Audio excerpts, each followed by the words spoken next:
kami akan mempresentasikan mengenai pengembangan produk helm menggunakan metode Quality Function Deployment, di mana dosen pengampunya adalah Pak Abdul Marjani, STMT. Perkenalkan dulu kelompok kami dari kelompok 2 teknik industri dengan nama yang pertama Ray Dayat Borong, NPM 2110 10030, Leo Radinius Nduru 2110 10032, Dodi Cahyadi 21010134, Izelino Tandika Saputra 2110 10022, Renayanti Sinaga 2110 10024, Alex Simanjuntak 2110 10004. Baik, materinya yang pertama adalah Quality Function Deployment atau QFD. Quality Function Deployment atau QFD adalah suatu metodologi untuk menerjemahkan kebutuhan dan keinginan konsumen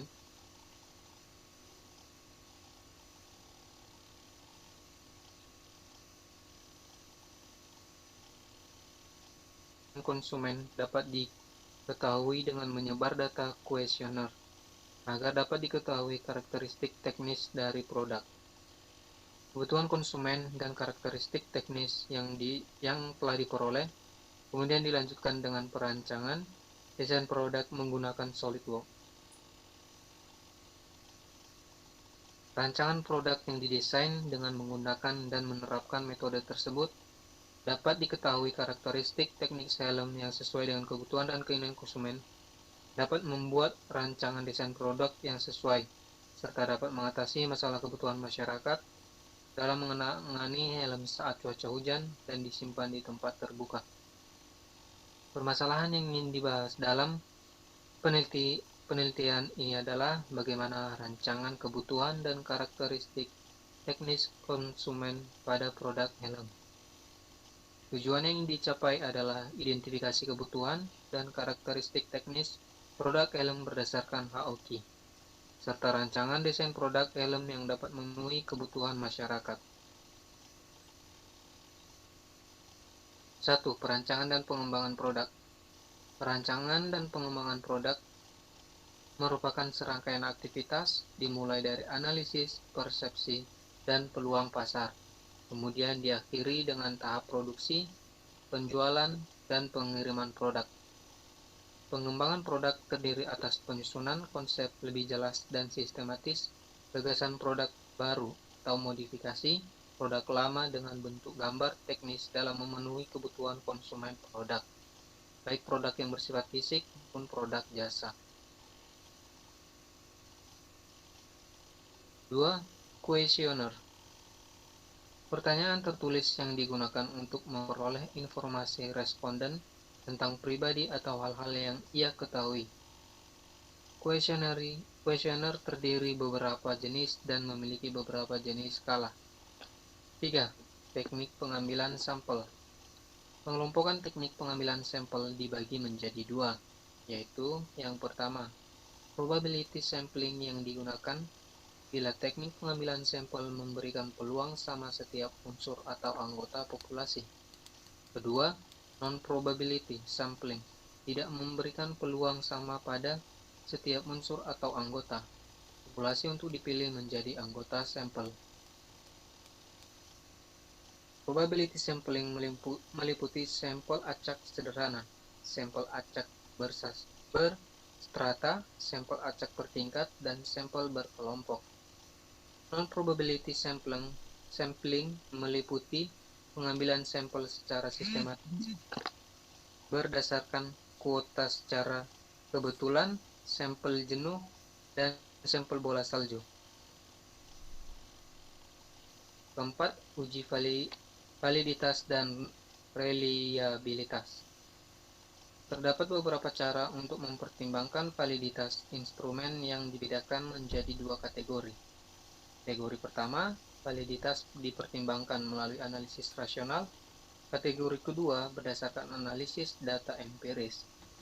Jenis validitas yang termasuk kategori pertama adalah validitas isi dan konstruk, dan kategori kedua adalah validitas sejalan, kriteria dan ramalan.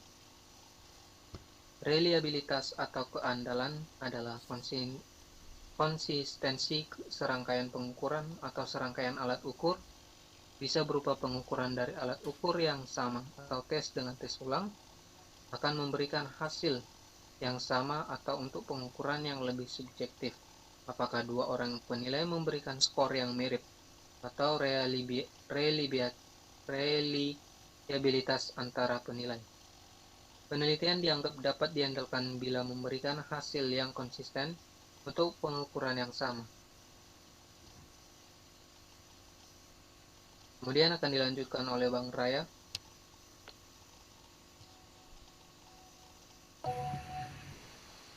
Dia keluar tadi. Oh, biar saya lanjutkan aja. Nggak bisa Kelima, masuk maksudnya. tes. Bang Rayanya nggak bisa masuk.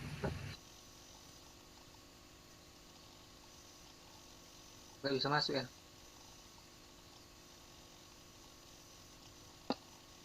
Nggak apa-apa, biar saya lanjutkan aja dulu Kak ya. Oke. Penurunan dan penyusunan konsep. Penurunan konsep yang baik memberi keyakinan pada tim bahwa seluruh kemungkinan telah digali. Dengan menggali banyak konsep alternatif pada awal proses pengembangan, kemungkinan tim akan terlambat menemukan sebuah konsep yang superior atau seorang pesaing akan mengenalkan sebuah produk dengan penampilan yang lebih baik terlebih dahulu akan sangat berkurang. Tahapan pemilihan konsep memiliki dua tahapan sebagai cara untuk mengatasi kesulitan dalam mengevaluasi konsep produk. Dua tahapan pemilihan konsep tersebut ialah tahap penyaringan konsep dan tahap penilaian konsep. Kedua tahap tersebut mengikuti proses 6 langkah yang membawa aktivitas seleksi konsep, yaitu yang pertama, menyiapkan matriks seleksi, kedua, menilai konsep, tiga, mengurut konsep, 4. Mengkombinasi dan memperbaiki konsep, 5. Memilih satu atau lebih konsep, 6. Merefleksikan hasil dan konsep. Keenam, studi standar SNI Helm. Standar pembuatan helm telah diatur dalam SNI 1811/2007 yang menetapkan spesifikasi teknis untuk helm pelindung yang digunakan oleh pengendara dan penumpang kendara bermotor roda 2, meliputi klasifikasi helm standar tertutup dan helm standar terbuka. Standar SNI helm yang menjadi rujukan adalah material, lapisan luar dan lapisan dalam bagian helm, konstruksi helm dan pengujian helm. Berikut adalah SNI mengenai pengujian helm. Yang pertama, uji penyerapan kejut. Kedua, uji penetrasi. Tiga, uji efektivitas sistem penahan. 4. Uji kekuatan sistem penahan dengan tali pemegang. 5. Uji untuk pergeseran tali pemegang. 6. Uji ketahanan terhadap keausan dari tali pemegang. 7. Uji impak miring. 8. Uji pelindung dagu. 9. Uji sifat mudah terbakar. 7. Quality Function Deployment atau QFD memiliki beberapa manfaat utama, yaitu memutuskan rancangan produk dan jasa baru pada kebutuhan pelanggan. 2. Memastikan bahwa kebutuhan pelanggan dipahami dan proses desain didorong oleh kebutuhan pelanggan yang objektif dari teknologi. 3. Mengutamakan kegiatan desain berdasarkan kebutuhan pelanggan. 4. Menganalisis kinerja produk perusahaan yang utama untuk memenuhi kebutuhan para pelanggan utama. Dan kelima, mengurangi banyaknya perubahan desain. Setelah dikeluarkan dengan memastikannya, upaya fokuskan pada tahap perencanaan. Dapat 8 manfaat yang diperoleh dari penerapan QFD dalam proses perancangan produk sebagai berikut. Yang pertama, meningkatkan keandalan produk. Kedua, meningkatkan kualitas produk. 3. Meningkatkan kepuasan konsumen. 4. Memperpendek time to market. 5. Mereduksi biaya perencanaan. 6. Meningkatkan komunikasi. 7. Meningkatkan produktivitas. 8. Meningkatkan keuntungan perusahaan. Implementasi QFD terdiri dari 3 tahap, di mana seluruh kegiatan yang dilakukan pada masing-masing tahapan dapat diterapkan seperti layaknya suatu proyek, dengan terlebih dahulu dilakukan tahap perencanaan dan persiapan. 3 tahapan tersebut adalah: yang pertama, tahap pengumpulan voice of customer. Kedua, tahap penyusunan rumah kualitas. 3. Tahap analisis dan interpretasi. Kemudian dilanjutkan oleh Kak Rena.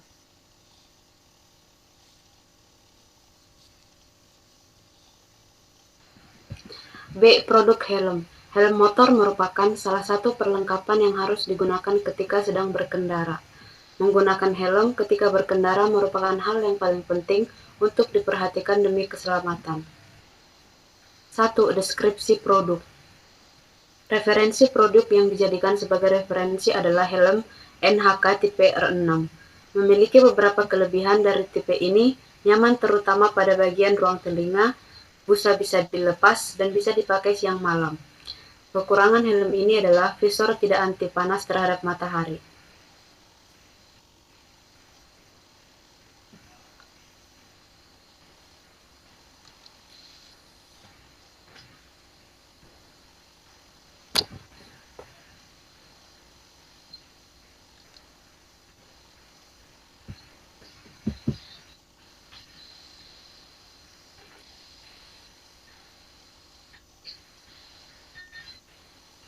Selanjutnya,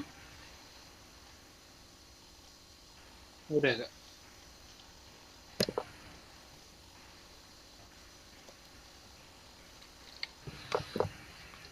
yang kedua, data karakteristik responden. Data karakteristik responden digunakan untuk mengetahui apakah responden dalam mengisi kuesioner telah sesuai dengan syarat ketentuan. Data karakteristik responden terdiri dari pertanyaan mengenai usia, jenis kelamin, dan frekuensi responden dalam mengganti helm. Yang ketiga, data karakteristik kebutuhan konsumen. Data karakteristik kebutuhan konsumen didapatkan dari penelitian sebelumnya oleh Henry Tanias mengenai perancangan produk helm dengan metode Quality Function Deployment atau QFD. Berdasarkan karakteristik tersebut, kebutuhan produk helm menurut konsumen adalah sebagai berikut.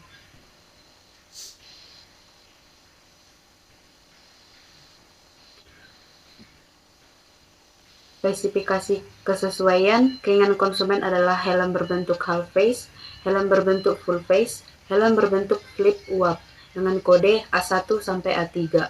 Yang kedua, daya tahan. Daya tahan yang diinginkan oleh konsumen adalah bahan tempurung helm ringan, bahan tempurung helm kuat, kunci pengunci helm kuat, bahan visor helm tidak mudah tergores, bahan visor helm tidak mudah pecah, bahan visor helm tidak mudah buram, dengan kode dari B1 sampai B6. Yang ketiga, kesan kualitas. Busa helm mudah dibersihkan, busa helm empuk, busa helm tidak mudah berjamur, kain helm lembut di wajah, kain helm mampu menyerap keringat, kain helm tidak berbau, pengunci helm mudah dipasang dengan kode dari C1 sampai C7. Yang keempat, estetika. Helm dengan warna solid, helm dengan tampilan bermotif, dan kode dari D1 sampai D2. Fitur tambahan, helm terdapat fitur tambahan anti hujan dengan kode E1.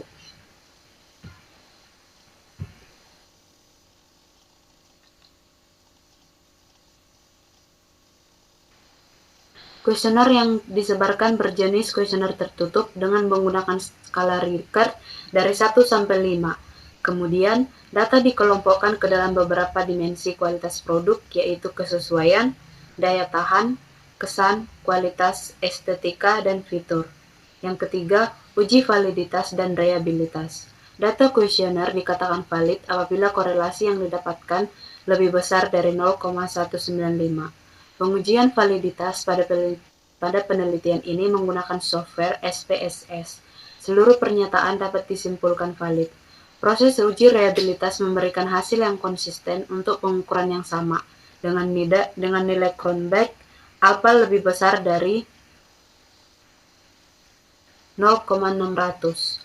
Yang keempat, pengembangan produk dengan penerapan QFD. Pengembangan produk helm ini mengacu pada kebutuhan konsumen yang didapatkan dari hasil kuesioner serta pada referensi yang telah ada di pasaran. Tahapan pengembangan produk helm hanya dibatasi sampai penurunan konsep, penyusunan konsep, dan pemilihan konsep. Data kebutuhan konsumen didapatkan dari hasil penelitian tentang perancangan produk helm dengan menggunakan metode Quality Function Deployment.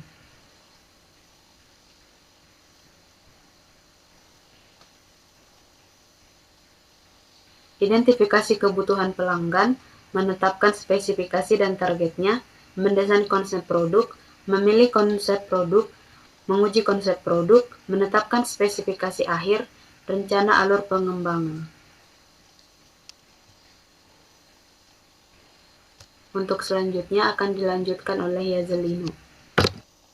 4. House of Quality atau HOQ. House of Quality adalah metode yang mendukung proses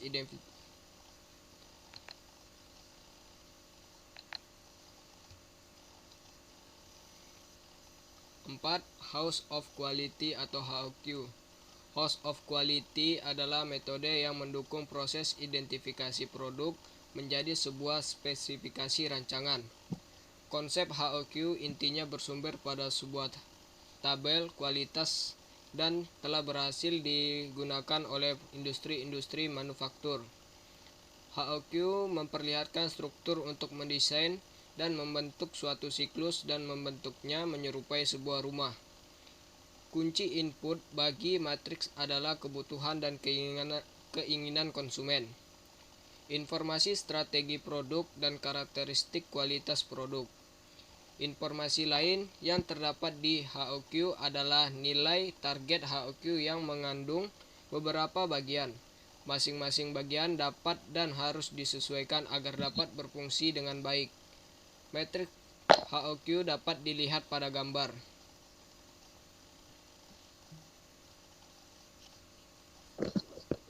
A. Kebutuhan dan keinginan konsumen. B. Matriks perencanaan. C. Persyaratan teknis. D. Hubungan atau pengaruh persyaratan teknis dan kebutuhan konsumen. E. Korelasi persyaratan teknis. F. Matriks persyaratan teknis. 5. Perancangan produk helm. Perancangan produk helm dilakukan dengan mengacu pada keinginan konsumen dalam HOQ serta hasil dari matriks keputusan yaitu kombinasi konsep C dan G, sehingga bentuk tempurung berbentuk half-face menggunakan kain velour dan jenis pengunci quick release buckle. Hasil rancangan dengan bantuan software SolidWorks dapat dihasilkan rancangannya sebagai berikut.